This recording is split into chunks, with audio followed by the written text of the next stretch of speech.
ఏం చేస్తున్నారబ్బా అంతా ఎండలు విపరీతంగా ఉన్నాయి. బయటికి పోయినప్పుడు భద్రం అంతా వడదెబ్బ తగులుతుంది.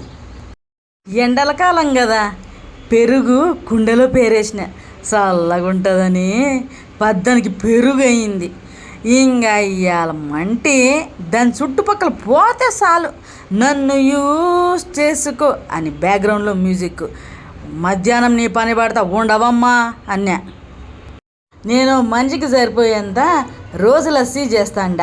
జ్యూస్ చేసే మిక్సీ గిన్నె తీసుకొని పప్పు వేసుకుంటామే, ఆ గెంటితో 2 గంటలంత పెరుగు వేసిన, 2 స్పూన్లంత చక్కెర. దీంట్లోకి పాలక వేసుకుంటే బాగుంటుంది, కానీ నా దగ్గర లేదు. అందుకని కండెన్స్ మిల్క్ 2 స్పూన్లు వేసిన. ఇదైతే ఆ టేస్ట్ వచ్చేలా చేస్తుంది. 2 స్పూన్లంతా రూఅఫ్జా వేసుకోండి. రంగు రుచి చిక్కదనం ఇస్తుంది. మూత పెట్టుకొని బర్రమని మిక్సీ తిప్పకాస్తా ఉండండి. అంతా కలిసిపోయింది కదా, ఓ 2 ఐస్ గడ్డలు వేసుకొని మళ్ళోసారి తిప్పకాస్తా ఉండండి.